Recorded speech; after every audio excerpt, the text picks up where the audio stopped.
Petra Hilleberg. I'm sitting here with my dad, Bo Hilleberg, and we're talking about tents. So we're sitting here in a Steika outer tent. So over the past few years, or quite a few years, there's been a lot of talk about silicone fabrics and siliconized fabrics, silicone-coated fabrics. But we've had the silicone-coated fabric for a long time. Do you want to tell a story that how did that come about, and how did you find it, and when was it?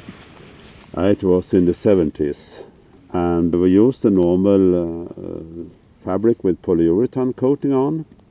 And then once they sent us a sample of a fabric where they said, we will try a new coating to make the fabric waterproof. So we got this, and I looked at it and it looked good. And then I intended to cut it in two pieces because we wanted to make some samples out of it. And when I cut it as I normally did with the fabric and should pull it, it didn't work. It was so strong. I was very, very surprised because they hadn't said anything about that. So I phoned their representative in Sweden and asked him, what fabric have we got? Because it's so strong. No, it's the same fabric as other. It's only another coating. But it is stronger. No, it shouldn't be. So I sent him a sample of this, and it was so.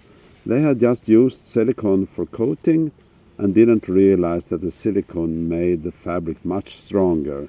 At that time, a normal fabric had a tear strength. So you might make two cuts in it and you pull. A normal tear strength was about 2 kilo. And this one we had got, it was 8-9 kilo. It was about 4 times so strong. And they were so surprised as I was.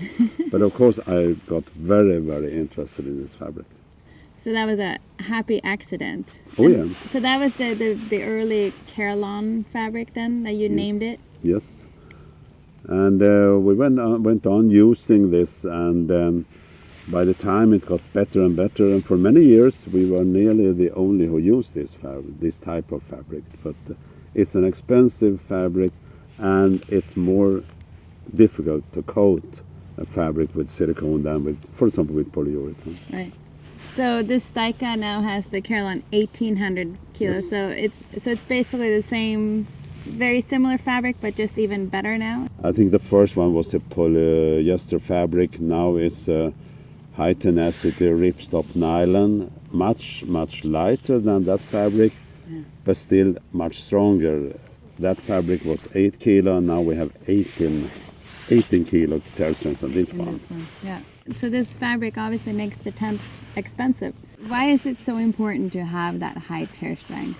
The important thing is there that if something happens to the fabric, for example, if you are climbing, you are using ice axes, crampons. If you get cupped in it, or it's a storm and there's a stone laying against it, you get a hole here.